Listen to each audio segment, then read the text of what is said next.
economía se está encogiendo a pasos agigantados. Veamos las estadísticas de IVA y vemos como el IVA en el primer cuatrimestre cae alrededor de un 20% en relación al mismo periodo del año anterior. ¿Eso qué significa? Que las ventas están cayendo alrededor de una quinta parte. Es decir, la economía se está encogiendo. ¿Y cuál es la respuesta del gobierno frente a una economía que se encoge? La misma que cuando la economía se expande, más impuestos. Esa es la única política que ha sabido aplicar el régimen durante todos estos casi 10 años. Son 26 reformas tributarias que ha aplicado durante estos 10 años, casi 10 años.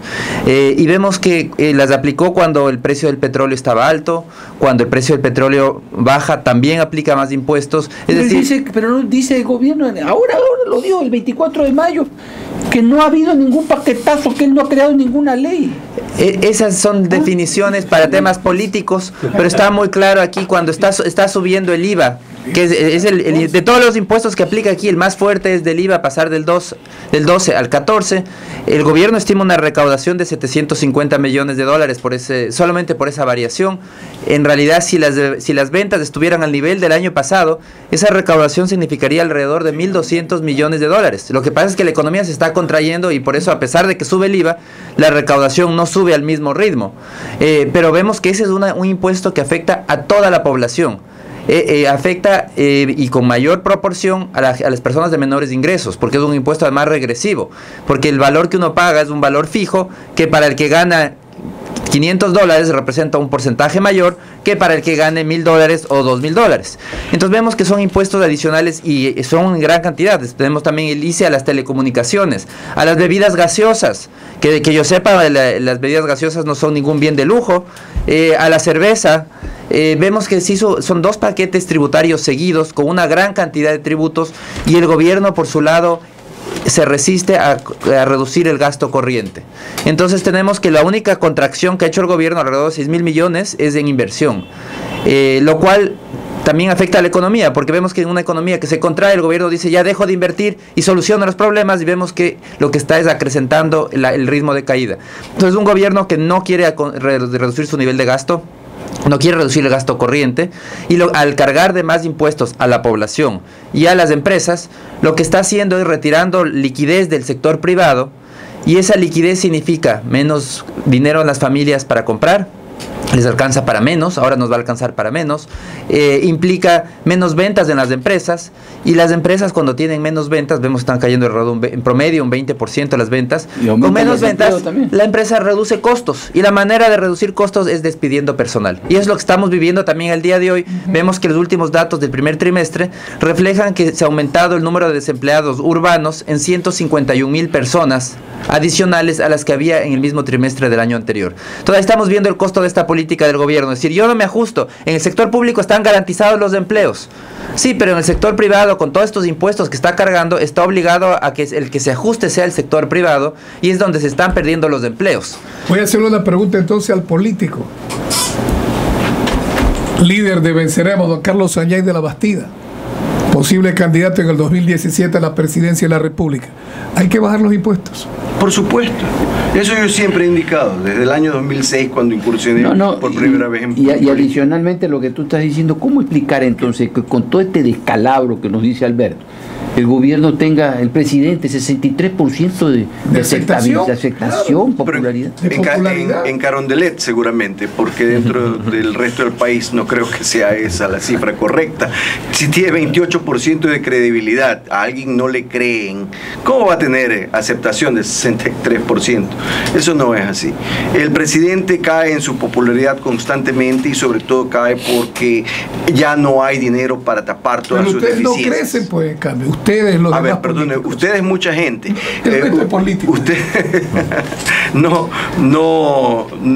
ponga a todos en el mismo saco, pero usted sí tiene razón, es algo que yo estoy indicando constantemente, que esa oposición tradicional no crece porque son iguales. actuales. Yo siempre he dicho esto, que el gobierno actual no es diferente a los gobiernos del pasado. El pueblo ecuatoriano está cansado de este gobierno y cansado de los gobiernos pasados. No quiere volver atrás, no quiere volver al pasado, no quiere el presente tampoco, quiere algo nuevo.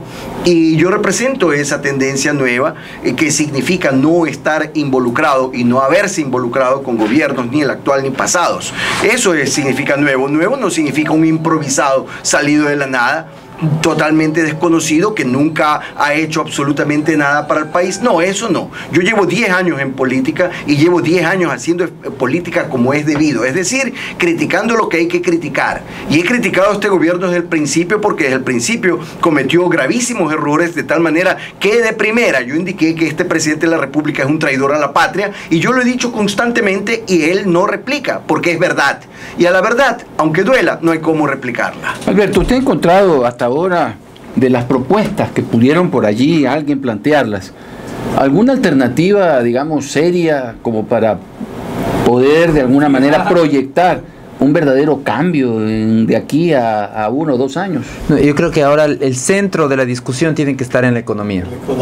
O sea, estamos frente a un descalabro económico de tal magnitud que insistir en el tema político netamente y en peleas o temas ideológicos, vemos que no nos ha llevado a ningún lado. Hemos desperdiciado. No va a poder divorciar la política de la economía. No, definitivamente que es imposible. Plantear eliminar subsidios como para que ahorrar dinero al Estado le puede costar la presidencia, como le pasó a Bucaram. Las dos cosas tienen que ir muy juntas, claro. Pero lo que hay que estar claro es que no se trata de repetir lo que hemos hecho en estos 10 años, que es poner por delante la política, a pesar de que la economía... Siendo el que tomaba la decisión un economista. Exactamente. Y decir que él no era político. Y tomar medidas políticas que no tenían el resultado esperado en la economía. Yo creo que hay que ser ahora muy pragmático, decir qué resulta en economía, qué ha funcionado en otros países, hagamos lo que ha funcionado en otros países, pero tenemos que reconstruir la economía, tenemos que generar riqueza. Eso es lo importante en este momento, porque la economía se está contrayendo y esto hay que detener. ¿Cómo es la riqueza si cae el precio del barril de petróleo? Es que el precio del petróleo es solamente uno de los... definitivamente influye, es un producto importante para el Ecuador,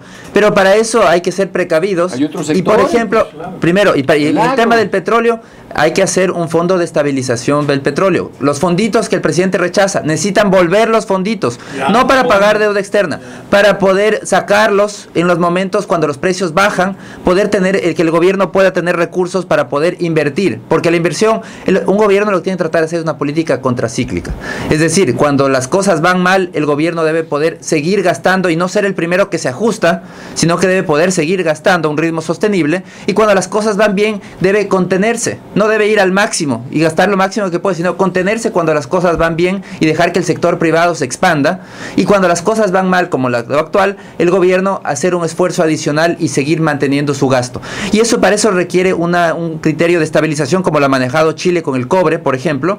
No es que Chile se ha gastado hasta el último centavo durante la bonanza, los precios altos se los gastó y ahora que está en precios bajos no tiene de dónde sacar recursos. Lo mismo debe aprender el Ecuador, todavía con mayor razón siendo una economía dolarizada, en la que necesitamos estos seguros que nos estabilicen de los flujos económicos que existen. La economía sube y baja de manera permanente, y tenemos que estar preparados. Siempre después de una época de vacas gordas viene una época de vacas flacas, es inevitable.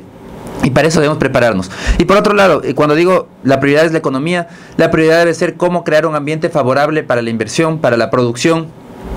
Nos tenemos que preocupar en integrarnos al mundo para que nuestros productos ingresen a todos los principales mercados sin costos adicionales. Eso implica que el Estado tiene que ser el principal socio de los sectores exportadores, tiene que ser el que les ayude, no tiene que ser mal visto que ayude a un sector exportador como ha sido en estos años, que el Estado tiene que preocuparse por otras cosas. No, el principal socio de una empresa ecuatoriana debería ser el Estado, que está velando por los intereses de esas empresas particulares en el exterior, para que esos productos puedan seguir llegando, porque si a las empresas ecuatorianas les va bien, a los ciudadanos ecuatorianos tenemos bienestar, tenemos empleo, tenemos trabajo. Entonces tenemos que estar claros que no podemos decir, nos interesa ayudar a los trabajadores, pero vamos en contra de la empresa o del capital. Eso no existe. O sea, tenemos que ir a favor de la empresa y a favor del trabajador para que todos en su conjunto puedan ir saliendo adelante. Necesitamos nuevamente caer en manos de un economista o de un buen administrador de empresas, sea estas públicas o privadas.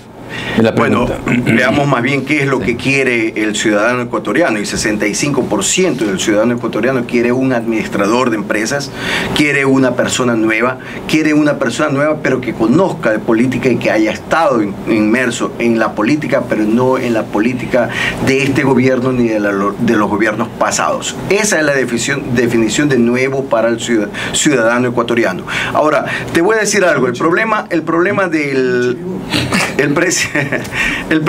presidente de la República no es simplemente ser economista, porque aquí no podemos decir que todos los economistas sean malos porque el presidente ha fracasado. Yo lo dije desde el principio, este presidente no tiene experiencia comercial, no tiene experiencia de haber administrado ni siquiera una tienda de abarrotes, lo dije del año 2006, ahora lo repiten todos.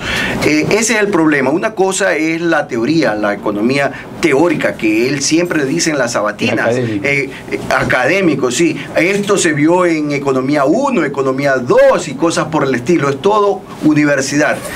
Él necesitó haber conocido de economía aplicada, y esa economía aplicada es lo que los administradores estudiamos. Así que a sus órdenes, señores, quieren un administrador, hay que elegir un administrador bueno, porque administradores también hay malos, eso es indudable. Y no le apuestan a otros sectores, al agro, Carlos. Sí, justamente, sí, ciertamente, Alberto estaba refiriéndose digamos, a un escenario en el que nosotros vamos a volver a precios altos de petróleo. Yo creo que eso no es el escenario y dentro de las proyecciones cercano. Tú como un experto en mercados a futuros, las proyecciones es que el precio del barril del petróleo ahorita está subiendo, está por $50. ¿A futuro va a crecer o se va a mantener ahí? Cuando se refiere exclusivamente... Porque tú fuiste uno de los primeros en habernos anunciado al país que los precios del petróleo iban a bajar hace 4 años. A ver, cuando hablamos nosotros del precio del petróleo, estamos hablando como en todos los productos de oferta y demanda. Estaba viendo un gráfico que ha salido en el Telégrafo, que te invito a que lo chequees. Vas a notar que esas trepadas del precio del petróleo coinciden con eventos que están fuera de la oferta y la demanda, que son más bien temas políticos. Es decir, si el día de mañana estalla una guerra, es evidente que el precio del petróleo va a subir, pero no es de esa manera como tú tienes que proyectar y hacer tus presupuestos. Eso es lo que yo le indicaba al presidente y su gobierno constantemente, pero no han querido hacer caso porque no les conviene. Igual como no hacen caso en renegociar los contratos petroleros, renegociar la deuda, porque no les conviene a ellos. Cuando el gobernante tiene que preocuparse por lo que le conviene a todo el país, a todos los ciudadanos ecuatorianos. Entonces, si estamos viendo con oferta y demanda, la oferta es muy superior a la demanda. Ya lo fue el año pasado, lo es este año y lo seguirá siendo el próximo año. Precios de petróleo en esas condiciones no van a llegar a $100 por barril. Eso hay que olvidarse. Además, no hay que olvidarse tampoco que ya no somos país petrolero, estamos empeñados aquí a 10 años. Cuando Ecuador pide un préstamo a China, lo está haciendo a 10 años plazo porque ya esos 10 años están empeñados. Estas no son preventas, estos son préstamos que estamos recibiendo de los chinos al 7.5% con el colateral o la garantía de que se le va a pagar con petróleo, aparte con la cola de que hay que contratar a dedo a sus compañías chinas. Entonces, ¿cuál es la solución? ¿Cuál es la alternativa si es que no es el petróleo? Volver a nuestras raíces agrícolas, tratar de impulsar el turismo, que en parte ha tratado de hacer este gobierno, pero de tal manera que nosotros vayamos a fomentar nuevas industrias, no solamente pensar en petróleo, porque realmente nosotros debemos olvidarnos de este factor. Una pregunta para concluir esta entrevista interesante a ambos panelistas, tanto al economista Acosta como al ingeniero Carlos Añay. ¿Creen ustedes de que el pueblo estaría muy pronto a perder la paciencia por todo lo que estamos viviendo? Bueno, lamentablemente yo creo que ya está, la población ya estamos sufriendo las consecuencias de esta política desde hace algún tiempo, y la bonanza, que es lo que pudo tapar todos estos costos y estas estas circunstancias, la bonanza se terminó y ahora ya no hay nada que oculte la realidad económica de una economía ineficiente a la que nos han llevado. Y eso es lo que estamos ahora. Y definitivamente yo creo que la situación es desesperada cada vez en mayor número de familias ecuatorianas que pierden el empleo. Esos 151.000 personas